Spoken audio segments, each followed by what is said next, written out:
Punjabi radio USA सुन रहे सारे ही मानयोग ਅਤੇ ਸਤਿਕਾਰ ਸਰੋਤਿਆਂ ਨੂੰ ਪਿਆਰ ਸਤਿਕਾਰ ਸੈਨਿਕੀ ਜਿਹੀ ਸਤਿ ਸ੍ਰੀ ਅਕਾਲ ਸਭ ਨੂੰ ਜੀ ਨੂੰ ਆਖਦੇ ਹਾਂ। ਸੋ ਪ੍ਰੋਗਰਾਮ ਦੇ ਵਿੱਚ ਆਪ ਸਭ ਦਾ ਨਿੱਘਾ ਸਵਾਗਤ ਹੈ। ਪ੍ਰੋਗਰਾਮ ਖਬਰ ਤੇ ਨਜ਼ਰ ਲੈ ਕੇ ਹਾਜ਼ਰ ਹੋ ਚੁੱਕੇ ਹਾਂ। ਅੱਜ 3 ਮਾਰਚ ਦਿਨ ਹੈਗਾ ਜੀ ਬੁੱਧਵਾਰ ਤੇ ਮੇਰੇ ਨਾਲ ਇਸ ਟਾਈਮ ਜੁੜ ਚੁੱਕੇ ਹੋਏ ਨੇ ਮਿੰਟੂ ਗੁਰੂਸਰੀਆ ਜੀ ਮਲੋਟ ਸਟੂਡੀਓਜ਼ ਤੋਂ। ਮਿੰਟੂ ਜੀ ਜੀ ਆਇਆਂ ਨੂੰ ਸਵਾਗਤ ਹੈ। ਸਤਿ ਸ੍ਰੀ ਅਕਾਲ ਜੀ। ਸ਼ੁਕਰੀਆ ਜੀ ਸਾਰਿਆਂ ਨੂੰ ਸਤਿ ਸ੍ਰੀ ਅਕਾਲ ਜੀ। ਸਾਡੇ ਅੱਜ ਦੇ ਪ੍ਰੋਗਰਾਮ ਖਬਰ ਤੇ ਨਜ਼ਰ ਉਸ ਨੂੰ ਸਪਾਂਸਰ ਕਰਦੇ ਨੇ ਖਾਲਸਾ ਇੰਸ਼ੋਰੈਂਸ ਏਜੰਸੀ ਵਾਲੇ, ਜਿਨ੍ਹਾਂ ਦੇ ਕੋਲੋਂ ਤੁਸੀਂ ਹਰ ਇੱਕ ਤਰੀਕੇ ਦੇ ਇੰਸ਼ੋਰੈਂਸ ਕਰਵਾ ਸਕਦੇ ਹੋ। ਇੰਸ਼ੋਰੈਂਸ ਬਾਰੇ ਪਤਾ ਕਰਨ ਲਈ ਕਾਲ ਕਰ ਸਕਦੇ ਹੋ ਨੰਬਰ 408-272-2500 ਦੇ ਉੱਤੇ 4082722500 ਦੇ ਉੱਤੇ। ਇਸ ਦੇ ਨਾਲ Krishan Dhanota Yuba City, Baljinder Singh Nijjar Woodland, Sucha Singh Jaskaran Singh, Gurpratap Singh Fresno, Paramjit Kaur Rangi Vacaville, Jarnail Singh Lynnwood, Harjit Singh, Surinder Kaur Aujla Dale City, GN tire and lube ਵਾਲੇ, ਜਿਨ੍ਹਾਂ ਦੇ ਕੋਲੋਂ ਤੁਸੀਂ truck wash, oil change, air brake ਦਾ ਕੰਮ ਕਰਵਾ ਸਕਦੇ ਹੋ। ਨਵੇਂ ਪੁਰਾਣੇ ਟਾਇਰ ਵਾਜਿਬ ਕੀਮਤਾਂ 'ਤੇ ਖਰੀਦ ਸਕਦੇ ਹੋ। ਸੈਂਟਰਨੈਲਾ ਮੰਡੇਰਾ ਦੇ ਵਿੱਚ ਲੋਕੇਸ਼ਨ ਨੇ। ਕਾਲ ਕਰ ਸਕਦੇ ਹੋ Nimma Sahota 209-277-0113। West Coast truck driving school Fresno ਵਾਲੇ, ਜਿਹੜੇ ਕਿ ਤੁਹਾਨੂੰ ਟਰੱਕ ਦਾ ਲਾਇਸੈਂਸ ਵਧੀਆ ਸਿਖਲਾਈ ਦੇ ਕੇ ਘੱਟ ਸਮੇਂ ਦੇ ਵਿੱਚ ਲੈਣ 'ਚ ਸਹਾਇਤਾ ਕਰਦੇ ਨੇ। ਕਾਲ ਅਜੀਤ ਅਟਵਾਲ 559-374-4541 ਦੇ ਉੱਤੇ। ਨਾਲ ਹੀ ਜ਼ੈਂਡਰ ਮੌਰਗੇਜ ਅਤੇ ਰੀਅਲ estate ਵਾਲੇ, ਜਿਨ੍ਹਾਂ ਦੇ ਕੋਲੋਂ ਤੁਸੀਂ ਘਰ ਖਰੀਦਣ ਵੇਚਣ ਦੀਆਂ ਸੇਵਾਵਾਂ ਜਿਹੜੀਆਂ ਤੁਹਾਨੂੰ ਦਿੰਦੇ ਨੇ। ਇਸ ਦੇ ਨਾਲ ਤੁਸੀਂ ਘਰਾਂ ਦੇ loans, agriculture loan, commercial loans, refinance ਦੇ ਲਈ ਇਹਨਾਂ ਦੇ ਨਾਲ ਸੰਪਰਕ ਕਰ ਸਕਦੇ ਹੋ। ਨੰਬਰ ਇਹਨਾਂ ਦਾ 559-905-2575 5595-905-2575 ਦੇ ਉੱਤੇ। ਅਤੇ ਇਮੀਗ੍ਰੇਸ਼ਨ ਦਾ ਹੋਵੇ ਕਿਸੇ ਵੀ ਤਰੀਕੇ ਦਾ ਕੰਮ ਤਾਂ ਯਾਦ ਰੱਖੋ ਇਮੀਗ੍ਰੇਸ਼ਨ ਅਟਰਨੀ ਜੇ ਟਿਰਕੀਆਣਾ, ਉਹਨਾਂ ਦੇ ਨਾਲ ਸੰਪਰਕ ਕਰ ਸਕਦੇ ਹੋ। ਨੰਬਰ 415-909-0503 4159090503 ਦੇ ਉੱਤੇ। ਇਹਨਾਂ ਸਾਰਿਆਂ ਦਾ ਬਹੁਤ ਬਹੁਤ ਧੰਨਵਾਦ। ਜੇਕਰ ਤੁਸੀਂ ਜਾਂ ਕੋਈ ਹੋਰ ਕਾਰੋਬਾਰ ਇਸ ਪ੍ਰੋਗਰਾਮ ਨੂੰ ਸਪਾਂਸਰ ਕਰਨਾ ਚਾਹੁੰਦੇ ਹੋ, ਸੰਪਰਕ 408-722-7698 ਦੇ ਉੱਤੇ। ਮਿੰਟੂ ਜੀ, ਗੱਲਬਾਤ ਦਾ ਸਿਲਸਿਲਾ ਸ਼ੁਰੂ ਕਰਦੇ ਜਾਈਏ। ਪੰਜਾਬ ਵਿਧਾਨ ਸਭਾ ਦੀ ਗੱਲ ਕਰਦੇ ਜਾਈਏ। ਕਹਿੰਦੇ ਮੁਖਤਾਰ ਅੰਸਾਰੀ ਦਾ ਮਾਮਲਾ ਗੂੰਜਿਆ ਅੱਜ। ਹਾਂਜੀ, ਦੇਖੋ ਇਹ ਮੁੱਦਾ ਜਿਹੜਾ ਸੀਗਾ ਉਹ ਚੁੱਕਿਆ ਸੀਗਾ ਬਿਕਰਮ ਸਿੰਘ ਮਜੀਠੀਆ ਨੇ, ਔਰ ਇਹਦੇ ਤੇ ਕਾਫੀ ਜ਼ਿਆਦਾ ਇਸ ਵੇਲੇ ਜੇ ਤੁਸੀਂ ਵੇਖੋਗੇ ਤਾਂ ਨਿਊਜ਼ ਚੈਨਲ ਜਿਹੜੇ ਆ ਉਹ ਆਪਣੀ ਰਿਪੋਰਟਿੰਗ ਕਰ ਰਹੇ ਆ, ਕਿਉਂਕਿ ਮੁੱਦਾ ਜਿਹੜਾ ਉਹ ਇੱਕ ਬਹੁਤ ਵੱਡੇ ਬਾਹੂਬਲੀ ਦੇ ਨਾਲ ਜੁੜਿਆ ਪਿਆ। ਬਹੁਤਾ ਸ਼ਾਇਦ ਆਪਣੇ ਇੱਥੇ ਫੇਮਸ ਨਹੀਂ ਹੈ ਨਾ, ਜਾਂ ਕਹਿ ਲਓ ਬਦਨਾਮ ਨਹੀਂ ਹੈ, ਪਰ ਜੇ ਯੂਪੀ ਦੇ ਵਿੱਚ ਵੇਖੋਗੇ ਚਾਹੇ ਸਿਆਸੀ ਸਫਾ ਨੇ, ਚਾਹੇ ਉਹ ਜਾਂ ਕ੍ਰਾਈਮ ਦੀਆਂ ਸਫਾ ਨੇ, ਉਹਦੇ ਵਿੱਚ ਇਹਦਾ ਨਾਮ ਹੈ ਜਿਹੜਾ ਅਨਸਾਰੀ ਦਾ, ਉਹ ਬਹੁਤ ਜ਼ਿਆਦਾ ਪਹੁੰਚਦਾ। ਅੱਜ ਇੱਥੇ ਵੀ ਅਨਸਾਰੀ ਦੀ ਚਰਚਾ ਜਿਹੜੀ ਹੋਈ ਆ ਕਿ ਆਖਰ ਇਹ ਕੌਣ ਆ। ਤਾਂ ਉਸ ਤੋਂ ਪਹਿਲਾਂ ਵੀ ਅੱਜ ਜੇ ਦੇਖੀਏ ਤਾਂ ਇੱਕ ਭੇੜ ਹੋਇਆ, ਉਹ ਬਿਕਰਮ ਸਿੰਘ ਮਜੀਠੀਆ ਤੇ ਹਰਮਿੰਦਰ ਸਿੰਘ ਗਿੱਲ ਹੋਰਾਂ ਦਾ ਪਾਰਟ 2 ਵਾਲਾ। ਕੱਲ੍ਹ ਵੀ ਹੋਇਆ ਸੀਗਾ, ਅੱਜ ਦੂਜਾ ਵੀ ਹੋਇਆ, ਉਹਦਾ ਭਾਗ ਦੂਜਾ। ਅੱਜ ਦੂਜੇ ਭਾਗ ਦੇ ਵਿੱਚ ਫਿਰ ਉਹੀ ਬਿਕਰਮ ਸਿੰਘ ਮਜੀਠੀਆ ਨੇ ਉਹਨਾਂ ਨੂੰ ਟਾਊਟ ਕਿਹਾ, ਨਾਲ ਇਹ ਕਿਹਾ ਕਿ ਅਜੀਤ ਸਿੰਘ ਸੰਧੂ ਜਿਹੜਾ ਕਿ ਬੜਾ ਬਦਨਾਮ ਪੁਲਿਸ ਅਫਸਰ ਸੀਗਾ, ਜਿਹਦੇ ਤੇ ਬਹੁਤ ਜ਼ਿਆਦਾ ਬੰਦੇ ਮਾਰਨ ਦੇ ਦੋਸ਼ ਸੀਗੇ ਜੀ। ਤਾਂ ਬਿਕਰਮ ਸਿੰਘ ਮਜੀਠੀਆ ਨੇ ਦੋਸ਼ ਲਾਇਆ ਕਿ ਇੱਕ ਵਾਹਿਦ ਸ਼ਖਸ ਸੀਗਾ ਜਿਹੜਾ ਉੱਥੇ ਭੋਗ ਤੇ ਪਹੁੰਚਿਆ ਸੀ, ਉਹ ਸੀਗਾ MLA ਗਿੱਲ। ਤੇ ਫਿਰ ਨਾਲ ਹੀ ਕਹਿ ਦਿੱਤਾ ਕਿ ਦੇਖੋ ਜੀ, ਜਿਹੜਾ ਕਾਂਗਰਸ ਦਾ ਮਨੀਸ਼ ਤਿਵਾੜੀ ਹੈ, ਉਹਦੇ ਬਾਪ ਦਾ ਕਤਲ ਜਿਹੜਾ ਹੋਇਆ ਸੀਗਾ, ਉਸ ਕਤਲ ਦੀ ਜ਼ਿੰਮੇਵਾਰੀ ਦਸ਼ਮੇਸ਼ ਰੈਜੀਮੈਂਟ ਤੇ ਸੀਗੀ, ਤੇ ਉਹਦੇ ਵਿੱਚ ਜ਼ਿਕਰ ਜਿਹੜਾ ਵਾ ਉਹ ਵਿਧਾਇਕ ਦਾ ਆਉਂਦਾ। ਔਰ CBI ਦੀ ਇਨਕੁਆਇਰੀ ਜਿਹੜੀ ਹਾਲੇ ਵੀ ਚੱਲਦੀ ਹੈ, ਇਨਵੈਸਟੀਗੇਸ਼ਨ ਹਾਲੇ ਵੀ ਚੱਲਦੀ ਆ, ਉਹਦੇ ਵਿੱਚ ਬਕਾਇਦਾ ਇੱਕ ਨੋਟ ਲੱਗਾ ਹੋਇਆ। ਸੋ ਹਾਂ, ਗੱਲਾਂ ਜਿਹੜੀਆਂ ਉਹ ਬਿਕਰਮ ਸਿੰਘ ਮਜੀਠੀਆ ਨੇ ਕਹੀਆਂ ਉਹਨਾਂ ਬਾਰੇ, ਤੇ ਉਹ ਆਪਣੀ ਸਫਾਈ ਦੇਣ ਆਏ। ਹਾਲਾਂਕਿ ਉਹ ਤੋਂ ਪਹਿਲਾਂ ਇੱਕ ਹੋਰ ਉਹਨਾਂ ਨੇ ਸਵਾਲ ਦਾ ਕਿਹਾ ਕਿ ਉਹ ਦੱਸਣ ਕਿ ਉਹ ਸੰਤ ਜਰਨੈਲ ਸਿੰਘ ਭਿੰਡਰਾਂਵਾਲੇ ਨੂੰ ਸ਼ਹੀਦ ਮੰਨਦੇ ਆ ਜਾਂ ਇੰਦਰਾ ਗਾਂਧੀ ਨੂੰ। ਤਾਂ ਇਸ ਤੋਂ ਬਾਅਦ ਫਿਰ ਜਿਹੜੇ ਹੈਗੇ ਸੀਗੇ ਗਿੱਲ ਸਾਹਿਬ, ਉਹ ਵੀ ਬੋਲੇ। ਉਹ ਕਹਿੰਦੇ ਕਿ ਜੀ ਮੈਂ ਤਾਂ ਕੁਛ ਨਹੀਂ, ਸਾਕਾ ਨਨਕਾਣਾ ਦੀ ਗੱਲ ਹੋਈ ਸੀ ਅੰਦਰ, ਤੇ ਮੈਂ ਇੱਕ ਸੰਤ ਜਿਹੜਾ ਸੀਗਾ ਸ਼ਾਇਦ ਮਹੰਤ ਨਰੈਣੂ, ਉਹਦੀ ਭੂਮਿਕਾ ਦੀ ਗੱਲ ਕਰ ਰਿਹਾ ਸੀਗਾ ਕਿ ਉਹਨਾਂ ਨੇ ਉਸ ਟਾਈਮ ਜਦੋਂ ਲਛਮਣ ਸਿੰਘ ਧਾਰੂਵਾਲ ਤਾਂ ਉਦੋਂ ਇੱਕ ਸਾਕੇ ਦੀ ਜਦੋਂ ਸਾਰੀ ਬੁਨਿਆਦ ਲਿਖੀ ਜਾਂਦੀ ਹੈ, ਇਬਾਰਤ ਲਿਖੀ ਜਾਂਦੀ ਹੈ, ਤਾਂ ਜਿਹੜਾ ਉਹਦਾ ਰੋਲ ਸੀਗਾ महंत नरैणू होरां दा जो भी रोल उस टाइम का सीगा ते उस टाइम ਜਿਹੜੇ ਇਹਨਾਂ ਦੇ ਪੁਰਖੇ ਸੀਗੇ ਖਾਸ ਤੌਰ ਤੇ ਮਜੀਠੀਆ ਫੈਮਿਲੀ ਚੋਂ ਸੁੰਦਰ ਸਿੰਘ ਮਜੀਠੀਆ ਦਾ ਜ਼ਿਕਰ ਕਰ ਰਹੇ ਸੀ ਸ਼ਾਇਦ ਕਿ ਉਹਨਾਂ ਨੇ ਉਹਨਾਂ ਦਾ ਪੱਖ ਪੂਰਿਆ। ਸੋ ਐਸਾ ਇੱਕ ਤਰ੍ਹਾਂ ਨਾਲ ਕਹਿ ਲਓ ਕਿ ਫਿਰ ਦੁਹਰਾ ਕੀਤਾ ਗਿਆ ਇਤਿਹਾਸ ਦੇ ਵਿੱਚੋਂ ਕਿ ਇਹਨਾਂ ਨੇ ਉਸ ਵੇਲੇ ਉਹਨਾਂ ਦਾ ਜਿਹੜੇ ਉਸ ਟਾਈਮ ਕਾਬਿਲ ਸੀਗੇ ਮਹੰਤ ਵਗੈਰਾ ਕਿ ਉਹਨਾਂ ਦਾ ਸਾਥ ਦਿੱਤਾ।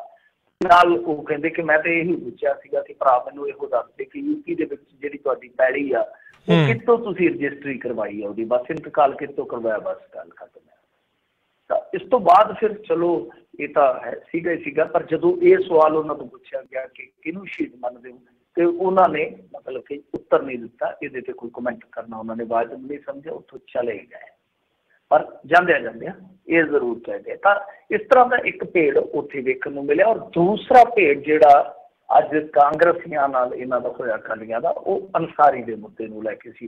ਦੇਖੋ ਅੰਸਾਰੀ ਦੀ ਕੀ ਫਿਲਮ ਹੈ ਜਾਂ ਕਹਿ ਲਓ ਕਿ ਅੰਸਾਰੀ ਦੀ ਕੀ ਕਹਾਣੀ ਆ, ਉਹ ਇਹੋ ਆ ਕਿ ਮੁਖਤਾਰ ਅੰਸਾਰੀ ਇੱਕ ਬਹੁਤ ਵੱਡਾ ਨਾਮ ਹੈ, ਜਿਵੇਂ ਮੈਂ ਕਿਹਾ ਕਿ ਬਾਹੂਬਲੀ ਜਿਹੜੇ ਉੱਥੇ ਬਰਜੇਸ਼ ਸਿੰਘ ਵਰਗਿਆਂ ਦੇ ਨਾਲ ਟੱਕਰ ਲੈਣ ਵਾਲਾ ਬੰਦਾ ਸੀਗਾ, 80 ਦੇ ਦਹਾਕੇ 'ਚ ਉੱਠਦਾ ਹੈ ਤੇ ਫਿਰ ਕ੍ਰਾਈਮ ਦੀ ਦੁਨੀਆ 'ਚੋਂ ਅੱਗੇ ਵੱਧ ਕੇ ਰਾਜਨੀਤੀ ਦੀ ਦੁਨੀਆ 'ਚ ਪੈਰ ਰੱਖਦਾ ਔਰ 5 ਵਾਰੀ ਵਿਧਾਇਕ ਬਣਦਾ। ਹੁਣ ਵੀ ਮੌਜੂਦਾ ਸਮੇਂ ਦੇ ਵਿੱਚ ਵੀ ਬਹੁਜਨ ਸਮਾਜ ਪਾਰਟੀ ਵੱਲੋਂ ਵਿਧਾਇਕ ਆ।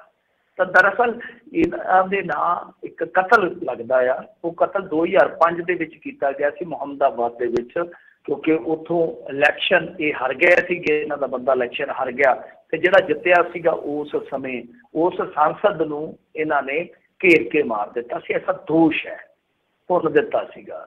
ਤਾਂ ਉਸ ਤੋਂ ਬਾਅਦ ਅੱਜ ਤੱਕ ਅੰਸਾਰੀ ਜਿਹੜਾ ਆ ਉਹ ਜੇਲ੍ਹ ਦੇ ਵਿੱਚ ਆ।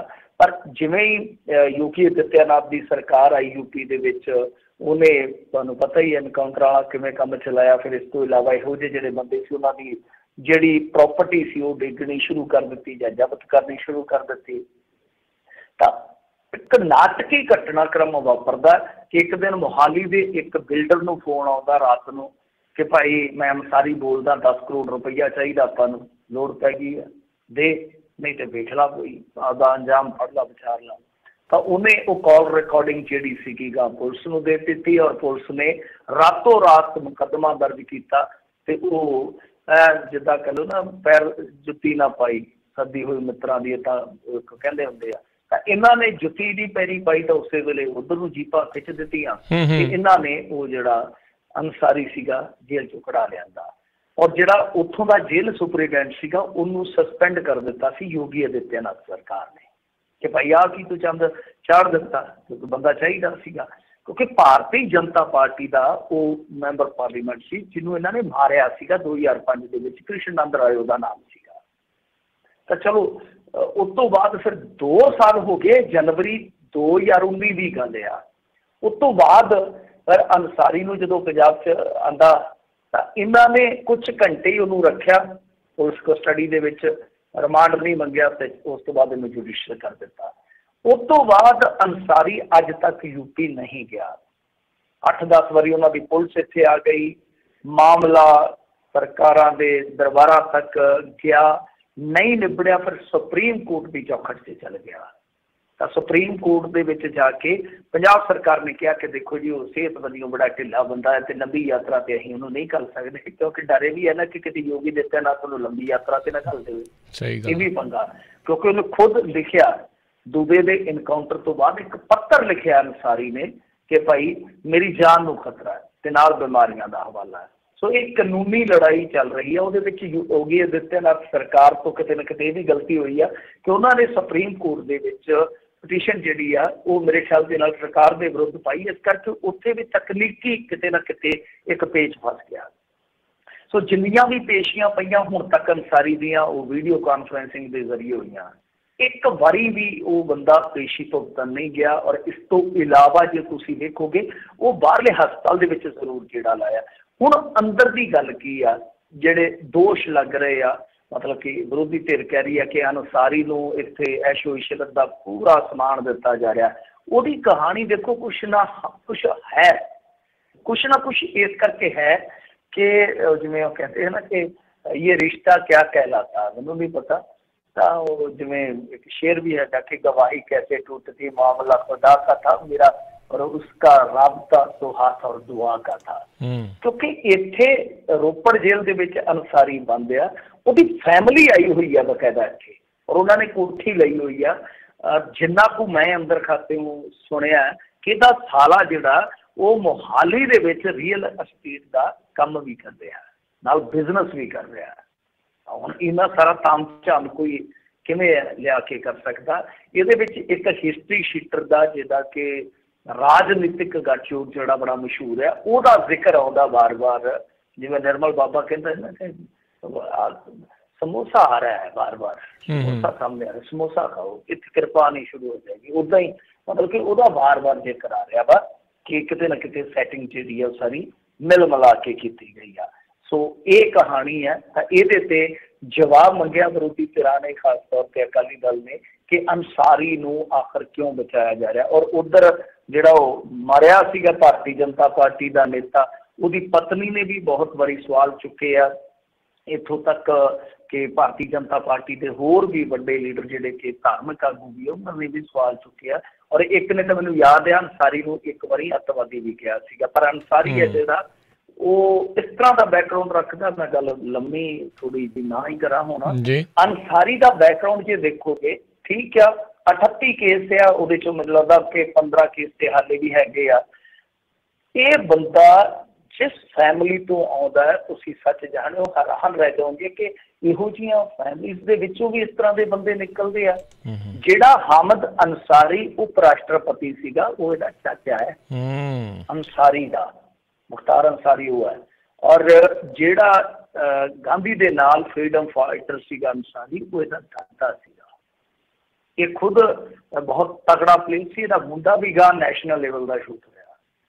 पर इहदी उत्ते छवि इस तरह भी आ, हालांकि ये बहुजन समाज पार्टी चों पहला निकल गया सीगा, समाजवादियों च चल गया, उतों फिर बहुजन समाज पार्टी च आ गया। यदि छवि इस तरह की है कि ठीक है आप तो बाहुबली कह रहे हैं, गैंगस्टर कहा जा रहा है, मीडिया वालों जो मर्जी है, पर यदि छवि उत्थे रॉबिन हुड वाली भी है। मतलब कि दसते हैं कि जे कोई सरकार तो निराश होकर आ जाए तो अंसारी के दरबार चो कहते कि निराश नहीं जाता। सो यदि छवि लोकल पद्धर से इहो जी भी, तुहानूं पता ही है जिस तरह किया जाता है कि इहो जे लोग जिहड़े राजनीति च आ जाते हैं, जिहड़े ये देख लेंगे आ कि असीं लोकां नूं लीडर बनाई जाने, असीं क्यों नहीं बन सकते, तो इन्ना भी सीख जाते हैं कि असीं लोकां नूं किवें नाल जोड़ के रखना है। सो ये कहानी है अंसारी दी और अंसारी दे नाल जुड़े विवाद दी।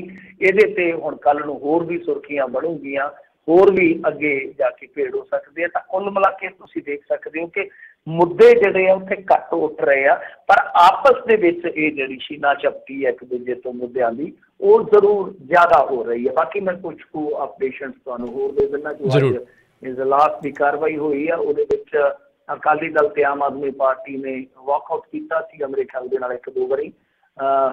आम आदमी पार्टी की महंगी बिजली के नाल किते ना किते कह लो कि थोड़ी उस मुद्दे नाल साझ सीगी, तो इधर अकाली चुक रहे सीगे जिहड़े हैगे मुलाजम, खास तौर पर जिहड़े कच्चे कर्मचारी आ जां जिहड़े इस वेले पंजाब सरकार की नीतियां तो दुखी है, उन्हों का मुद्दा चुकया गया सी। बीबी माणूके ने विद्यार्थियों दी डिग्रियां रुकण का मुद्दा चुकया।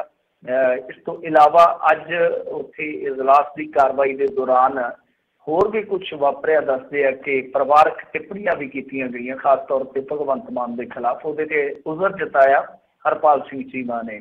इस तो इलावा जिहड़े अबोहर तो अरुण नारंग भारतीय जनता पार्टी के विधायक आ, उन्होंने बोलन नहीं दिता गया, और उन्होंने विरोध के विच आम आदमी पार्टी वाले और अकाली विधायक तो शामिल सीगे, एक विधायक कांग्रेस का भी शामिल दसिया जाता है कि जिन्होंने उहदे बोलण ते एतराज जताया। इस तो इलावा पवन टीनू ने सवाल किया सीगा कोरोना के इलाज संबंधी। आम आदमी पार्टी ने तड़के एक रोस मार्च भी किया सीगा। फिर स्कूलों दी फीसां का भी मामला उठिया। इस तो इलावा वड्डी गल जिहड़ी रही है कि बजट की तारीख जिहड़ी सीगी वो बदल दी गई है, वो हुण 5 तो 8 कर दी गई है, जबकि पंजाब सरकार ने 5 नूं कैबिनेट की मीटिंग सद लई है। जी जी जी जी अगली मिनट जी गल कर लीए दिल्ली के उत्ते नज़र मार लीए, उत्थे दियां नगर निगम जिमनी चोणां दे नतीजे। भाजपा का सूपड़ा साफ, 4 आम आदमी पार्टी ते 1 कांग्रेस के पक्ष च गईयां। हाँ जी, देखो ਤਾਂ ਹੁਣ ਸੈਮੀਫਾਈਨਲ ਹੈ ਜਿਹੜੇ ਅੱਗੇ ਐਮਸੀਡੀ ਦਾ ਇਲੈਕਸ਼ਨ ਆਉਣਾ ਉਹਦਾ ਸੈਮੀਫਾਈਨਲ ਦੱਸਿਆ ਜਾਂਦਾ ਸੀਗਾ। ਤਾਂ ਇਹ ਜਿਹੜੇ 5 ਵਾਰਡ ਸੀਗੇ, ਵਾਰਡ ਨੰਬਰ 8, ਵਾਰਡ ਨੰਬਰ 2, ਇਸ ਤੋਂ ਇਲਾਵਾ ਵਾਰਡ ਨੰਬਰ 62 ਤੇ ਵਾਰਡ ਨੰਬਰ 32, ਇਹ ਚਾਰੇ ਸੀਟਾਂ ਜਿਹੜੀਆਂ ਇਹ ਆਮ ਆਦਮੀ ਪਾਰਟੀ ਲੈ ਗਈ। ਮਤਲਬ ਕਿ ਵਾਰਡ ਨੰਬਰ 8 ਸੀਗਾ ਸ਼ਾਇਦ ਕਲਿਆਣਪੁਰੀ, ਵਾਰਡ ਨੰਬਰ 2 ਸੀਗਾ ਤਰਲੋਕਪੁਰੀ, ਵਾਰਡ ਨੰਬਰ 62 ਸੀਗਾ ਸ਼ਾਲੀਮਾਰ ਬਾਗ ਨਾਰਥ ਤੇ ਵਾਰਡ ਨੰਬਰ 32 ਐਨ ਸੀਗਾ ਰੋਹਿਣੀ ਸੀ। ਸੋ ਇਹ ਇਸ ਤਰ੍ਹਾਂ ਇੱਕ ਤਰ੍ਹਾਂ ਨਾਲ ਕਹਿ ਲਓ ਕਿ ਸੂਬੜਾ ਸਾਫ਼ ਹੋਇਆ ਭਾਰਤੀ ਜਨਤਾ ਪਾਰਟੀ ਦਾ। ਔਰ ਜਿਹੜੀ ਇੱਕ ਸੀਟ ਕਹਿ ਲਓ ਕੱਢੀ ਆ ਕਾਂਗਰਸ ਨੇ ਤਾਂ ਉਹ ਹੈ ਚੌਹਾਨ ਬਾਂਗਰ ਜੋ ਵਾਰਡ ਸੀਗਾ ਉਹਦੇ ਵਿੱਚੋਂ। ਪਰ ਇੱਥੇ ਦੇਖੋ ਆਮ ਆਦਮੀ ਪਾਰਟੀ ਵਾਸਤੇ ਖੁਸ਼ੀ ਦੀ ਗੱਲ ਤੇ ਹੈ ਕਿ ਉਹਨਾਂ ਨੇ ਇਹ ਚੋਣਾਂ ਜਿੱਤੀਆਂ ਨੇ। ਪਰ ਇਹਦੇ ਵਿੱਚ ਹੁਣ ਤੁਸੀਂ ਜੇ ਦੇਖੋਗੇ ਤਾਂ ਜਿਹੜਾ ਵਾਰਡ ਨੰਬਰ 41 ਹੈ ਚੌਹਾਨ ਬਾਂਗਰ, ਉਹ ਮੁਸਲਿਮ ਬਹੁਲਤਾ ਵਾਲਾ ਹੈ। ਇੱਥੋਂ ਹੀ ਇਹਨਾਂ ਦਾ ਜਿਹੜਾ ਵਿਧਾਇਕ ਆ ਨਾ, ਮੇਰੇ ਖਿਆਲ ਦੇ ਨਾਲ ਪਹਿਲਾਂ ਇੱਥੋਂ ਕਾਉਂਸਲਰ ਵੀ ਰਿਹਾ, ਉਹਦਾ ਨਾਂ ਨਹੀਂ ਮੈਨੂੰ ਯਾਦ, ਉਹ ਇੱਥੋਂ ਕਾਉਂਸਲਰ ਵੀ ਚੁਣਿਆ ਗਿਆ ਸੀਗਾ। ਤਾਂ ਉਹ ਕਿਤੇ ਨਾ ਕਿਤੇ ਥੋੜਾ ਸੱਟੇ 'ਚ ਜ਼ਰੂਰ ਹੋਏਗਾ ਕਿਉਂਕਿ ਉੱਥੋਂ ਕਾਂਗਰਸ ਜਿੱਤ ਗਈ ਆ। ਇਹ ਸਮਝੇ ਨਾ ਤੁਸੀਂ ਗੱਲ ਕਿ ਆਮ ਤੌਰ 'ਤੇ ਆਪਾਂ ਦੇਖਦੇ ਸੀਗੇ ਕਿ ਭਾਰਤੀ ਜਨਤਾ ਪਾਰਟੀ ਦੇ ਉਲਟ ਜਿਹੜੀ ਮੁਸਲਿਮ ਵੋਟ ਭੁਗਤਦੀ ਆ ਤੇ ਉਹਦੀ ਤਬੀਅਤ ਐਤਕੀ ਦਿੱਲੀ 'ਚ ਵੇਖੀ ਗਈ ਸੀਗੀ ਕਿ ਸ਼ਾਇਦ ਪ੍ਰੋ ਕੇਜਰੀਵਾਲ ਆ। ਪਰ ਆ ਜਿਹੜਾ ਨਤੀਜਾ ਉੱਥੋਂ ਨਿਕਲਿਆ ਇਹ ਆਮ ਆਦਮੀ ਪਾਰਟੀ ਨੂੰ ਥੋੜਾ ਜਿਹਾ ਕਿਤੇ ਨਾ ਕਿਤੇ ਚਿੰਤਾਪੁਰ ਜ਼ਰੂਰ ਕਰੇਗਾ ਕਿ ਆਖਰੇ ਮਾਜਰਾ ਕਿਉਂ ਉਲਟ ਹੋਇਆ। ਤਾਂ ਇਹਦਾ ਤੁਹਾਨੂੰ ਪਤਾ ਹੀ ਆ ਕਿ ਜਿਸ ਤਰੀਕੇ ਦੇ ਨਾਲ ਅਰਵਿੰਦ ਕੇਜਰੀਵਾਲ ਦੀ ਰਾਜਨੀਤੀ ਹੁਣ ਅਗਲੀ ਚਾਲ 'ਤੇ ਚੱਲਦੀ ਪਈ ਆ ਉਹ ਸਾਫ਼ ਹੀ ਹੈ, ਸਭ ਨੂੰ ਸਪਸ਼ਟ ਹੀ ਹੈ। ਜਿਸ ਤਰੀਕੇ ਦੇ ਨਾਲ ਅੱਜ ਵੀ ਇਹਨਾਂ ਨੇ ਜਿੱਤ ਦੀ ਖੁਸ਼ੀ ਤੋਂ ਬਾਅਦ ਕੁਛ ਇਸ ਤਰ੍ਹਾਂ ਦੇ ਸਾਈਨ ਕੀਤੇ ਆ ਜਿਹੜੇ ਸਾਫ਼ ਤੌਰ 'ਤੇ ਹਿੰਦੂ ਧਰਮ ਪੱਖੀ ਹੈ। ਵੈਸੇ ਮਾੜੀ ਗੱਲ ਨਹੀਂ ਹੈ, ਹਰੇਕ ਦੀ ਆਦਤ ਹੈ। ਪਰ ਜਿਸ ਤਰ੍ਹਾਂ ਦੀ ਇਹਨਾਂ ਨੇ ਛਵੀ ਪਹਿਲਾਂ ਬਹਾਲ ਕੀਤੀ ਸੀ ਆਪਣੀ, ਜਾਂ ਕਹਿ ਲਓ ਕਿ ਛਵੀ ਸ਼ੁਰੂ ਦੇ ਵਿੱਚ ਪ੍ਰਗਟ ਕੀਤੀ ਸੀਗੀ ਕਿ ਅਸੀਂ ਧਰਮ ਨਿਰਪੱਖਵਾਦੀ ਹਾਂ, ਉਹਦੇ ਤੋਂ ਤਾਂ ਹੁਣ ਟੋਟਲੀ ਪਰੇ ਹੋ ਕੇ ਸੌਫਟ ਹਿੰਦੂਤਵ ਦਾ ਇਹਨਾਂ ਨੇ ਵੀ ਇੱਕ ਪੈਂਤੜਾ ਜ਼ਰੂਰ ਮੰਨ ਲਿਆ। ਉਹਦੇ ਚ ਅਰਵਿੰਦ ਕੇਜਰੀਵਾਲ ਤੁਹਾਨੂੰ ਪਤਾ ਹੀ ਹੈ ਕਿ ਇਹਨਾਂ ਨੇ ਬਜਰੰਗ ਜਿੱਦਾਂ ਬਜਰੰਗ ਬਲੀ ਨੂੰ ਕਿਸ ਤਰ੍ਹਾਂ ਵਰਤਿਆ ਸੀਗਾ ਉਹ ਸਭ ਨੂੰ ਪਤਾ ਹੀ ਹੈ ਕਿ ਇੱਕ ਕਾਟ ਦੇ ਰੂਪ ਦੇ ਵਿੱਚ ਉਹ ਜੈ ਸ਼੍ਰੀ ਰਾਮ ਦਾ ਨਾਰਾ ਲਾਉਂਦੇ ਸੀ ਤੇ ਇਹ ਜੈ ਬਜਰੰਗ ਬਲੀ ਕਹਿੰਦੇ ਸੀਗੇ। ਤਾਂ ਕਿਤੇ ਨਾ ਕਿਤੇ ਇਹ ਜ਼ਰੂਰ ਥੋੜਾ ਜਿਹਾ ਇਹਨਾਂ ਨੂੰ ਦੇਖਣਾ ਪਏਗਾ, ਸੋਚਣਾ ਪਏਗਾ ਕਿ ਆਉਣ ਵਾਲੇ ਸਮੇਂ ਦੇ ਵਿੱਚ ਇਹ ਜਿਹੜੀ ਵੋਟ ਖੁੱਸਦੀ ਪਈ ਹੈ ਇਸ ਵੋਟ ਨੂੰ ਨਾਲ ਕਿਵੇਂ ਰੱਖਿਆ ਜਾਵੇ। ਦੂਜੀ ਗੱਲ ਇਹ ਆ ਕਿ ਦੇਖੋ ਇਸ ਇਲੈਕਸ਼ਨ ਦਾ ਹਾਲ ਦੀ ਘੜੀ ਤੇ ਭਾਵੇਂ ਕੋਈ ਬਹੁਤਾ ਫਰਕ ਨਹੀਂ ਹੈ, ਪਰ ਮੈਂ ਜਿਵੇਂ ਕਿਹਾ ਕਿ 2022 ਦੇ ਵਿੱਚ ਜਿਹੜਾ ਐਮਸੀਡੀ ਦਾ ਇਲੈਕਸ਼ਨ ਹੋਏਗਾ ਕਿਉਂਕਿ ਇਹਨਾਂ ਨੂੰ ਅੰਡਰ ਪਰਫਾਰਮਰ ਹੀ ਮੰਨਿਆ ਜਾਂਦਾ ਜਿਹੜੀ ਇਸ ਤਰ੍ਹਾਂ ਦੀਆਂ ਦਿੱਲੀ ਦੀਆਂ ਚੋਣਾਂ ਹੁੰਦੀਆਂ, ਚਾਹੇ ਸਰਕਾਰ ਲਗਾਤਾਰ ਇਹਨਾਂ ਦੀ ਚੱਲ ਰਹੀ ਹੈ ਉੱਥੇ ਲੰਬੇ ਸਮੇਂ ਤੋਂ ਚੱਲ ਰਹੀ ਹੈ। ਪਰ ਇਹਨਾਂ ਵੋਟਾਂ ਦੇ ਵਿੱਚ ਜਿਹੜੀਆਂ ਕਿ ਸਥਾਨਕ ਸਰਕਾਰਾਂ ਦੀਆਂ ਵੋਟਾਂ ਹੁੰਦੀਆਂ ਇਹਨਾਂ ਦੇ ਵਿੱਚ ਇਹਨਾਂ ਦੀ ਕੋਈ ਪਰਫਾਰਮੈਂਸ ਬਹੁਤੀ ਬਿਹਤਰ ਨਹੀਂ ਗਿਣੀ ਜਾਂਦੀ। ਪਰ ਮੇਰੇ ਖਿਆਲ ਦੇ ਨਾਲ ਜਿਸ ਤਰੀਕੇ ਨਾਲ ਹੁਣ ਸ਼ੁਰੂਆਤ ਹੋਈ ਆ ਉਹ ਤੋਂ ਕਿਤੇ ਨਾ ਕਿਤੇ ਆਸ ਇਹਨਾਂ ਦੀ ਜ਼ਰੂਰ ਵੱਧਦੀ ਆ।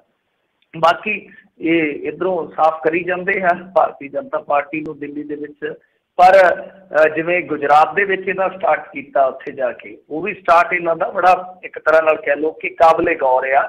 ਉੱਥੇ ਵੀ ਇਹਨਾਂ ਨੇ ਜਿਸ ਤਰ੍ਹਾਂ ਦੀ ਪਕੜ ਬਣਾਉਣੀ ਸ਼ੁਰੂ ਕੀਤੀ, ਹਾਲਾਂਕਿ ਸ਼ੁਰੂਆਤੀ ਦੌਰ ਹੈ, ਮਤਲਬ ਕਿ ਹਾਲੇ ਖੰਭ ਨਿਕਲੇ ਨੇ, ਉੱਡਣਾ ਬਾਕੀ ਹੈ।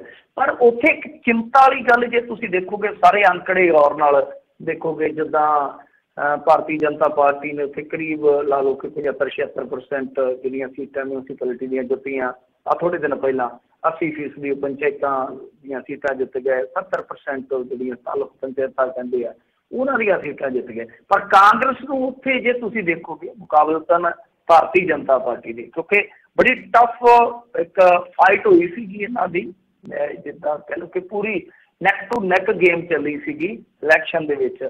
ਤਾਂ ਹੁਣ ਕੀ ਹੈ ਕਿ ਕਾਂਗਰਸ ਨੇ ਸਿਰਫ ਉੱਥੇ 15% ਮਿਊਨਸੀਪੈਲਿਟੀ ਸੀਟਾਂ ਜਿੱਤੀਆਂ, 70% ਮੇਰੇ ਖਿਆਲ ਦੇ ਨਾਲ ਜ਼ਿਲ੍ਹਾ ਪੰਚਾਇਤਾਂ, ਤਾਂ ਬਾਕੀ ਸਾਰਾ ਕੁਛ ਹੂੰਝ ਕੇ ਭਾਰਤੀ ਜਨਤਾ ਪਾਰਟੀ ਲੈ ਗਈ। ਪਰ ਉਹਦੇ ਵਿੱਚ ਓਵੈਸੀ ਹੋਇਆ ਜਾਂ ਆਮ ਆਦਮੀ ਪਾਰਟੀ ਹੋਇਆ ਤਾਂ ਇਹਨਾਂ ਨੂੰ ਕਿਤੇ ਨਾ ਕਿਤੇ ਖੁਸ਼ ਹੋਣ ਦਾ ਮੌਕਾ ਮਿਲਿਆ। ਤਾਂ ਇਹ ਕਾਂਗਰਸ ਵਾਸਤੇ ਕਿਤੇ ਨਾ ਕਿਤੇ ਦੂਜਾ ਚਿੰਤਾ ਦਾ ਸਬਬ ਹੈ ਉੱਥੇ, ਕਿ ਉੱਥੇ ਭਾਰਤੀ ਜਨਤਾ ਪਾਰਟੀ ਵਾਸਤੇ ਰਸਤਾ ਸਾਫ਼ ਆਮ ਆਦਮੀ ਪਾਰਟੀ ਕਰ ਰਹੀ ਹੈ ਕਿਉਂਕਿ ਵੋਟ ਕੱਟ ਰਹੀ ਹੈ।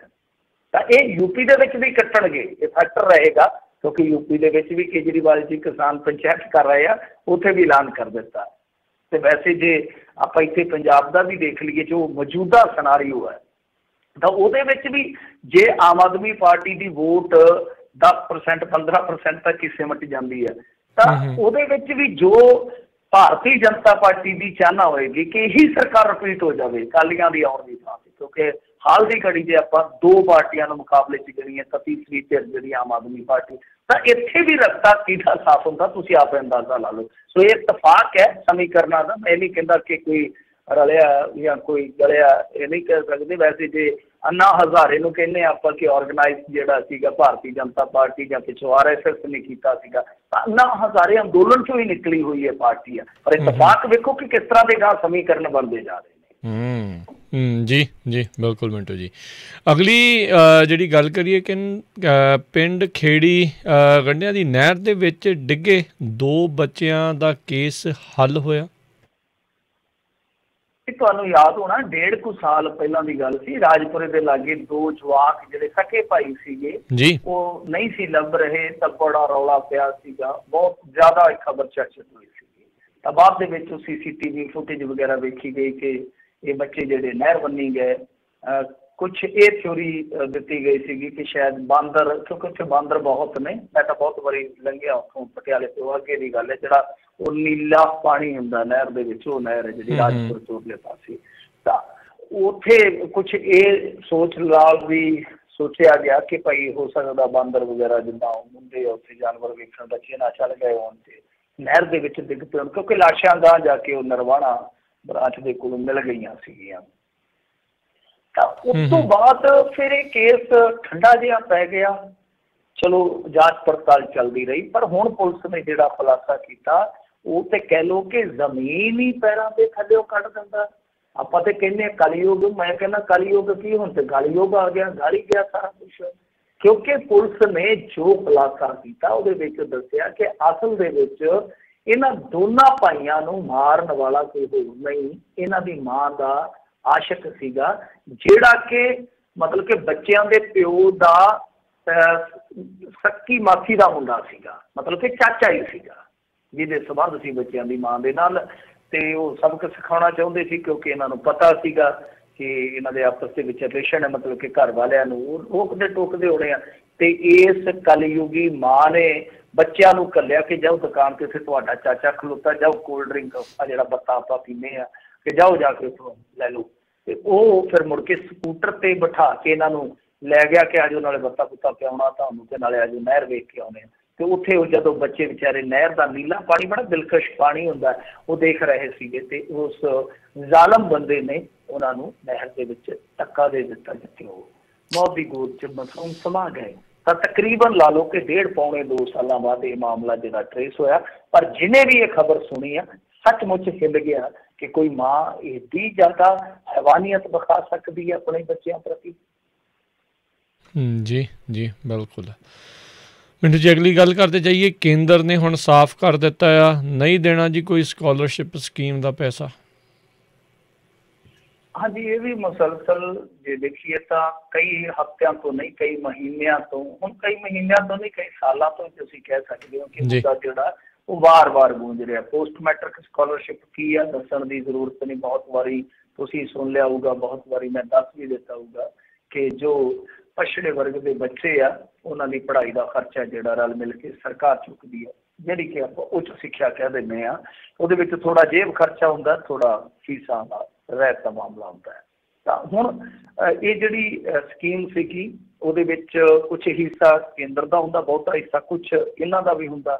ਪਰ ਬਾਅਦ ਦੇ ਵਿੱਚ ਬਦਲ ਗਿਆ ਸੀਗਾ ਕਿਉਂਕਿ ਉਹ 4-5 ਸਾਲ ਵਾਸਤੇ ਸੀ, ਉਸ ਤੋਂ ਬਾਅਦ ਥੋੜ੍ਹਾ ਹਿੱਸਾ ਸਟੇਟਾਂ ਦਾ ਜਿਹੜਾ ਉਹ ਵੱਧ ਗਿਆ ਸੀਗਾ। ਤਾਂ ਕੁੱਲ ਮਿਲਾ ਕੇ ਤੁਸੀਂ ਕਹਿ ਸਕਦੇ ਹੋ ਬਹੁਤੇ ਅੰਕੜਿਆਂ 'ਚ ਪੈਣ ਦੀ ਲੋੜ ਨਹੀਂ ਹੈ ਕਿ ਕੁਛ ਪੈਸਾ ਕੇਂਦਰ ਦਿੰਦਾ, ਕੁਛ ਪੈਸਾ ਰਾਜ ਸਰਕਾਰ ਕੋਲੋਂ ਪਾਉਂਦੀ ਆ, ਫਿਰ ਉਹ ਪੈਸਾ ਜਾਂਦਾ ਗਰੀਬ ਬੱਚੇ ਦੇ ਖਾਤੇ ਦੇ ਵਿੱਚ ਫੀਸਾਂ ਦੇ ਰੂਪ ਦੇ ਵਿੱਚ, ਜਾਂ ਥੋੜ੍ਹਾ ਬਹੁਤਾ ਜੇਬ ਖਰਚੀ ਕਿ ਉਹਦੀ ਪੜ੍ਹਾਈ ਚੱਲਦੀ ਰਹੇ। ਬਸ ਆਹੀ ਸਕੀਮ ਹੈ ਜਿਹਨੂੰ ਸਰਲ ਅੱਖਰਾਂ 'ਚ ਸਮਝਣਾ ਹੋਵੇ।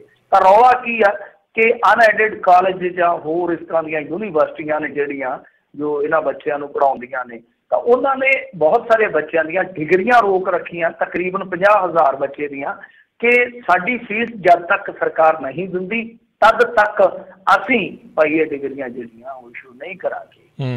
ਤਾਂ ਹੁਣ ਰੌਲਾ ਪੈ ਰਿਹਾ, ਪੰਜਾਬ ਸਰਕਾਰ ਕਹਿੰਦੀ ਆ ਕਿ ਕੇਂਦਰ ਪੈਸਾ ਨਹੀਂ ਦਿੰਦਾ। ਕੇਂਦਰ ਵਾਲਿਆਂ ਨੂੰ RTI ਪਾ ਕੇ ਕਿਸੇ ਨੇ ਪੁੱਛਿਆ ਕਿ ਤੁਸੀਂ ਮਾਲਕੋ ਸੱਚ ਦੱਸ ਦਿਓ, ਸਾਨੂੰ ਤੇ ਉਲਝੇ ਪਏ ਆ। ਤਾਂ ਉਹਨਾਂ ਨੇ ਕਿਹਾ, ਬਕਾਇਦਾ ਉਹਨਾਂ ਨੇ ਅੰਕੜੇ ਦਿੱਤੇ ਆ, ਉਹ ਰਿਲੀਜ਼ ਕੀਤੇ। ਉਹਨਾਂ ਕਿਹਾ ਕਿ ਦੇਖੋ 15-16 ਲਈ ਅਸੀਂ, ਮਤਲਬ 15-16 ਫਾਈਨੈਂਸ ਈਅਰ ਜਿਹਨੂੰ ਆਪਾਂ ਕਹਿ ਦਿੰਦੇ ਹਾਂ, ਤਾਂ ਉਹਦੇ ਲਈ ਅਸੀਂ 99.30 ਕਰੋੜ ਮਤਲਬ 99 ਕਰੋੜ 30 ਲੱਖ ਰੁਪਈਆ ਜਾਰੀ ਕੀਤਾ। ਫਿਰ 16-17 ਦੇ ਵਿੱਚ 280 ਕਰੋੜ ਰੁਪਈਆ ਜਿਹੜਾ ਉਹ ਜਾਰੀ ਕੀਤਾ। 17-18 'ਚ 115 ਕਰੋੜ, 18-19 'ਚ 631 ਕਰੋੜ, ਇਹ ਬਹੁਤ ਵੱਡੀ ਰਕਮ ਆਈ ਹੈ 18-19 'ਚ। 19-20 ਦੇ ਵਿੱਚ 206 ਕਰੋੜ, ਔਰ ਇਸ ਤੋਂ ਇਲਾਵਾ 20-21 ਵਾਸਤੇ 102 ਕਰੋੜ ਰੁਪਈਆ ਜਾਰੀ ਕੀਤਾ। ਨਾਲ ਉਹਨਾਂ ਨੇ ਕਿਹਾ ਕਿ ਦੇਖੋ ਜਿਹੜੇ ਇਹ ਸਾਨੂੰ ਵਰਤੋਂ ਵਾਲੇ ਸਰਟੀਫਿਕੇਟ ਨਹੀਂ ਭੇਜ ਰਹੇ, ਅਸੀਂ ਉਹ ਪੈਸਾ ਜਿਹੜਾ ਉਹ ਮਤਲਬ ਕਿ ਕੱਟ ਕੇ ਅਸੀਂ ਅਗਲੇ ਸਾਲ ਵਾਸਤੇ ਇਹਨਾਂ ਦੇ ਖਾਤੇ 'ਚ ਪਾ ਰਹੇ ਹਾਂ। ਫਿਰ ਸਮਝ ਗਏ ਕਿ ਇਹ ਵਰਤੋਂ ਦੇ ਸਰਟੀਫਿਕੇਟ ਨਹੀਂ ਘੱਲ ਰਹੇ, ਤਾਂ ਉਹ ਜਿਹੜਾ ਪੈਸਾ ਪੈਂਡਿੰਗ ਪਿਆ ਸਾਡੇ ਵੱਲੋਂ, ਤਾਂ ਉਹ ਅਸੀਂ ਅਗਲੇ ਸਾਲ ਵਾਸਤੇ ਐਡਜਸਟ ਕਰ ਦਿੱਤਾ। ਆਹ ਖੇੜਾ ਹੈ। ਤਾਂ ਇਹਦੇ ਵਿੱਚ ਹੁਣ ਤੁਸੀਂ ਦੇਖ ਲਓ ਕਿ ਪੰਜਾਬ ਸਰਕਾਰ ਸਾਡੀ ਕੀ ਕਰ ਰਹੀ ਆ, ਮਤਲਬ ਕਿ ਕਿਸ ਤਰ੍ਹਾਂ ਗੁੰਮਰਾਹ ਕੀਤਾ ਜਾ ਰਿਹਾ। ਕਿ ਤਾਂ ਸਰਕਾਰ ਦੀ ਫੇਲੀਅਰ ਹੈ, ਜੇ ਤੁਸੀਂ ਦੇਖੋਗੇ ਨੀਤੀਗਤ ਤੌਰ 'ਤੇ ਵੀ ਇਹ ਫੇਲੀਅਰ ਹੈ, ਪ੍ਰਸ਼ਾਸਕੀ ਤੌਰ 'ਤੇ ਵੀ ਇਹ ਫੇਲੀਅਰ ਹੈ, ਔਰ ਰਾਜਨੀਤਿਕ ਜਿਹੜੀ ਆਪਾਂ ਕਹਿ ਦਿੰਦੇ ਹਾਂ ਕਿ ਇੱਕ ਸਿਧਾਂਤਕ ਪਹੁੰਚ ਹੁੰਦੀ ਆ, ਉਹਦੀ ਵੀ ਕਿਤੇ ਨਾ ਕਿਤੇ ਇਹ ਇੱਕ ਬਹੁਤ ਖਰਾਬ ਬਨਕੀ ਹੈ। ਤਾਂ ਇਹ ਮਾਮਲਾ ਜਿਹੜਾ ਹੈ ਉਹ ਅੱਜ ਵੀ ਸਦਨ ਦੇ ਵਿੱਚ ਗੂੰਜਿਆ, ਸਦਨ ਦੇ ਬਾਹਰ ਵੀ ਗੂੰਜਿਆ, ਕਿਉਂਕਿ ਬਹੁਤ ਸਾਰੇ ਵਿਧਾਇਕ ਜਿਹੜੇ ਆ ਉਹ ਦਲਿਤ ਕਮਿਊਨਿਟੀ ਤੋਂ ਆਉਂਦੇ ਆ, ਔਰ ਇਹਨਾਂ ਬੱਚਿਆਂ ਦੀ ਪੜ੍ਹਾਈ ਜਿਹੜੀ ਆ ਉਹ ਬਹੁਤ ਲਾਜ਼ਮ ਆ, ਬਹੁਤ ਜ਼ਰੂਰੀ ਹੈ, ਬੜਾ ਆਸਰਾ ਹੁੰਦਾ ਉਹਨਾਂ ਨੂੰ। ਹੁਣ ਜਿਨ੍ਹਾਂ ਬੱਚਿਆਂ ਦੀਆਂ ਡਿਗਰੀਆਂ ਦੇਖੋ ਰੁਕੀਆਂ ਪਈਆਂ ਨੇ, ਉਹ ਗਾਂ ਪਤਾ ਨਹੀਂ ਉਹਨਾਂ ਨੇ ਕਿਤੇ ਪੜ੍ਹਨਾ ਹੋਊਗਾ ਜਾਂ ਕਿਤੇ ਜੋਬ ਲਈ ਅਪਲਾਈ ਕਰਨਾ ਹੋਏਗਾ। ਜਦ ਤੱਕ ਡਿਗਰੀ ਬੱਚੇ ਕੋਲ ਨਹੀਂ ਹੈਗੀ ਤਦ ਤੱਕ ਤਾਂ ਅਨਪੜ੍ਹਿਆਂ ਤੋਂ ਵੀ ਭੈੜਾ ਹੈ।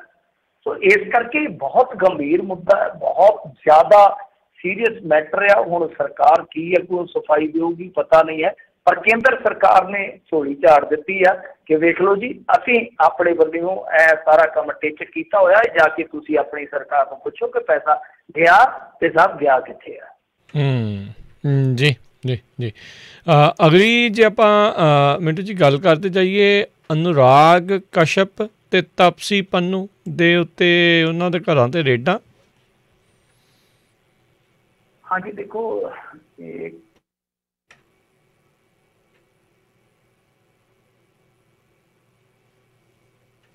ਹੋਈਆਂ ਨੇ ਅੱਜ ਰੇਡਾਂ ਕਾਹਤੋਂ ਹੋਈਆਂ ਉਹ ਤੁਹਾਨੂੰ ਪਤਾ ਹੀ ਹੈ। ਵੈਸੇ ਜੇ ਮੈਂ ਤੁਹਾਨੂੰ ਪੁੱਛਾਂ ਕਿ ਭਾਈ ਸਚਿਨ ਤੰਦੂਲਕਰ ਤੇ ਅਕਸ਼ੇ ਕੁਮਾਰ ਦੀ ਕਮਾਈ ਜਿਹੜੀ ਆ ਉਹ ਅਨੁਰਾਗ ਨਾਲੋਂ ਜਾਂ ਤਾਪਸੀ ਪੰਨੂ ਨਾਲੋਂ ਕਿਹੜਾ ਘੱਟ ਆ? ਤੁਸੀਂ ਕਹੋਗੇ ਨਹੀਂ, ਕਮਾਈ ਤਾਂ ਉਹਨਾਂ ਦੀ ਫੁੱਲ ਆ। ਪਰ ਫਿਰ ਰੌਲਾ ਕੀ ਹੈ? ਕਿਉਂਕਿ ਰੇਡਾਂ ਤਾਂ ਹੀ ਪੈਂਦੀਆਂ ਜਦੋਂ ਤੁਸੀਂ ਕਿਸੇ ਦੇ ਖਿਲਾਫ ਬੋਲਦੇ ਹੋ, ਖਾਸ ਤੌਰ ਤੇ ਸੱਤਾ ਦੇ ਖਿਲਾਫ। ਜਦੋਂ ਤੁਸੀਂ ਸੱਤਾ ਦੇ ਹੱਕ 'ਚ ਭੁਗਤਣਾ, ਤੁਹਾਡੀ ਕਮਾਈ ਕੀ ਆ, ਕਿੱਥੋਂ ਆਈ ਆ, ਕਿੱਥੇ ਗਈ ਆ, ਕਿਸੇ ਨੇ ਨਹੀਂ ਪੁੱਛਣਾ। ਸੋ ਇਹੀ ਫਰਕ ਆ, ਜਿਹੜਾ ਬੇਸਿਕ ਫਰਕ ਹੈ ਉਹ ਸਾਫ਼ ਹੋ ਗਿਆ ਕਿ ਅਨੁਰਾਗ ਕਸ਼ਪ ਤੁਸੀਂ ਜਾਣਦੇ ਹੋ ਬਹੁਤ ਵੱਡਾ ਫਿਲਮ ਸਾਜ਼ ਆ, ਬੜੀਆਂ ਗ੍ਰੇ ਸ਼ੇਡ ਦੀਆਂ ਫਿਲਮਾਂ ਬਣਾਉਂਦਾ, ਬੜਾ ਬੋਲਡ ਵਿਸ਼ਾ ਆਉਂਦਾ, ਹਮੇਸ਼ਾ ਆਉਂਦਾ। ਹਾਲਾਂਕਿ ਗਾਲਬਾਜ਼ੀ ਤੇ ਬਹੁਤ ਕੁਛ ਹੈ ਜਿਹੜਾ ਕੰਟਰੋਵਰਸ਼ਲ ਚੱਲਦਾ ਰਹਿੰਦਾ, ਪਰ ਅੱਛਾ ਵਿਸ਼ਾ ਹੁੰਦਾ ਉਹਦਾ, ਮਤਲਬ ਕਿ ਸਮਾਜਿਕ ਸੱਚਾਈਆਂ ਦੇ ਬਿਲਕੁਲ ਨੇੜੇ ਹੁੰਦਾ। ਵੈਸੇ ਤੁਹਾਡੀ ਮਰਜ਼ੀ ਹੈ, ਤੁਸੀਂ ਵੇਖਣੀ ਹੈ ਕੋਈ ਫਿਲਮ ਵੇਖੋ ਜਾਂ ਨਹੀਂ, ਮੈਂ ਤੇ ਇਹਨਾਂ ਚੀਜ਼ਾਂ ਤੋਂ ਥੋੜ੍ਹਾ ਦੂਰ ਰਹਿਣਾ। ਤਾਂ ਦੂਸਰੇ ਪਾਸੇ ਜਿਹੜੀ ਹੈਗੀ ਆ ਆਰਟਿਸਟ ਕੁੜੀ ਤਾਪਸੀ ਪੰਨੂ, ਉਹਦੇ ਤੇ ਕਹਿਣਾ ਹੀ ਕੀ ਆ, ਪੰਜਾਬੀ ਆ, ਪੰਜਾਬੀ ਬੈਕਗਰਾਊਂਡ ਤੋਂ ਆ, ਫਿਰ ਪੰਜਾਬੀ ਖੂਨ ਤੁਹਾਨੂੰ ਪਤਾ ਉਬਲ ਪੈਂਦਾ। ਉਹ ਕੁੜੀ ਹਮੇਸ਼ਾ ਬੋਲਦੀ ਆ। ਦੋਨੇ ਹੀ ਇਸ ਮਾਮਲੇ ਦੇ ਵਿੱਚ ਕਹਿ ਲਓ ਕਿ ਬੜੇ ਦਲੇਰ ਨੇ, ਬੜੇ ਬੇਬਾਕ ਆ, ਸੱਤਾ ਧਿਰ ਨੂੰ ਘੇਰਦੇ ਰਹਿੰਦੇ ਆ, ਸਵਾਲ ਕਰਦੇ ਰਹਿੰਦੇ ਆ। ਅਨੁਰਾਗ ਕਸ਼ਪ ਦੀ ਤੇ ਬੱਚੀ ਨੂੰ ਵੀ ਬਹੁਤ ਜ਼ਿਆਦਾ ਟਰੋਲ ਕੀਤਾ ਗਿਆ ਸੀ, ਉਹਨੂੰ ਰੇਪ ਦੀਆਂ ਧਮਕੀਆਂ ਦਿੱਤੀਆਂ ਗਈਆਂ ਸੀਗੀਆਂ। ਅਨੁਰਾਗ ਕਸ਼ਪ ਤੇ ਹੋਰ ਵੀ ਅੱਗੇ ਕੰਪਲੇਂਟਾਂ ਜਿਹੜੀਆਂ ਉਹ ਰਜਿਸਟਰਡ ਕੀਤੀਆਂ ਗਈਆਂ, ਮਤਲਬ ਕਿ ਬਹੁਤ ਲੰਬੇ ਸਮੇਂ ਤੋਂ ਸਭ ਕੁਛ ਚੱਲਦਾ। ਤਾਂ ਹੁਣ ਇਨਕਮ ਟੈਕਸ ਵੀ ਇਹਨਾਂ ਦੇ ਮਗਰ ਲਾ ਦਿੱਤਾ ਗਿਆ।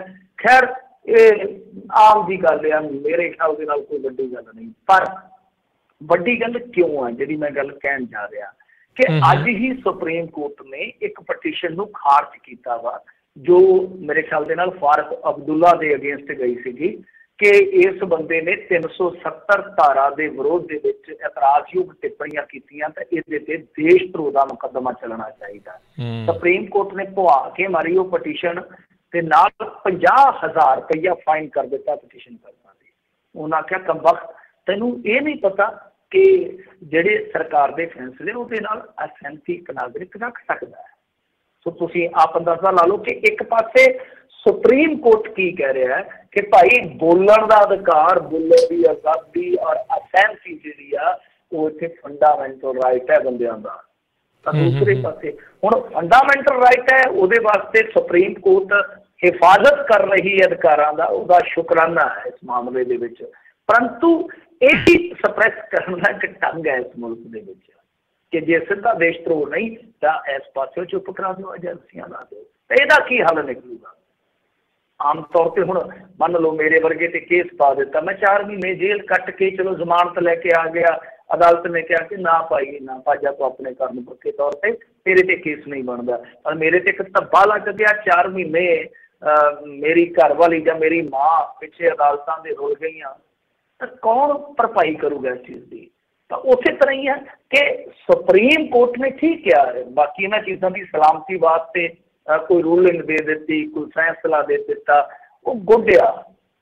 पर सवाल सब तो बड़ा यह है कि दूसरे जिहड़े हथियार ने स्टेट के हथ दे विच, सरकारां दे हथ दे विच, सत्ताधारियों के हथ दे विच, उन्हां दी मिसयूजिंग किवें रोकी जाएगी, ये सब तो बड़ा सवाल है। बाकी देखो ये मसला इहो जिहा कि ਇਹਦੇ ਵਿੱਚ मेरे ख्याल ਦੇ ਨਾਲ डर या भै की कोई जगह नहीं है। ਜਿਹੜੇ ਇੱਥੇ बोल रहे उन्होंने पता अपने हशर का अंजाम का पता है। वो किसी ना शायर ने आख्या सी झुककर सलाम करने में क्या हर्ज है मगर सर इतना मत झुकाओ कि दस्तार गिर पड़े। मेरे कहने का मतलब है कि हुण ਜਿਹੜੇ लोग इदा भी दलेरी का इत्थे किते न किते मुजाहरा कर रहे हैं उन्होंने नाल खड़न की जरूरत है। बल्कि ये नहीं है कि सारे जिहड़े आ वो इस तरह के जिहड़े सैलीब्रिटी आ वो पैरों के विच जिवें वो आपां वेंदे हुंदे ना कि वो चरण वंदना करते होंगे, डंडौत करते होंगे, वो डंडौत नहीं होनी चाहिए, बोलना चाहिए। अगे तो सारे रल के रिहाना के मगर पै गए थे, हुण ये फिल्म इंडस्ट्री के नामचीन बंदे इन्हां लई कौन बोलेगा, ये वेखण की जरूरत है। देखिया सीगा अजय देवगन के उत्ते माड़ा जिहा किसी ने गुस्सा किया तो उत्ते भी देखो किदां केस जिहड़ा करके उन्होंने अंदर करता। हुण चलो वो बेल के उत्ते बाहर तो आया आ, पर माड़ा मोटा भी ये सरकार के खिलाफ तो बोलदियां नूं तां उन्होंने करना ही करना सी। एक माड़े मोटे एक्टर के बोले खिलाफ भी ये कुछ जिहड़ा ये हो रहा उत्थे पता नहीं आने वाले समय की बनने वाला है। तो बहुत बहुत शुक्रिया मिंटू जी, तुसीं साडे नाल जुड़े इन्हां खबरां बारे तुसीं जानकारी दित्तियां। मिलदे हां जी अगली बार, धन्नवाद, सत श्री अकाल जी। तो श्रोतिओ इत्थे ही साडा अज दा प्रोग्राम समाप्त आ। मिलदे हां अगली बार, उदों तक लई मेरे वालों भी तुहानूं सारिआं नूं प्यार सत्कार सहित निੱਘੀ ਜਿਹੀ सत श्री अकाल। जिंदे वास्ते रहो, हसदे खेलदे रहो, सुणदे रहो पंजाबी रेडियो USA।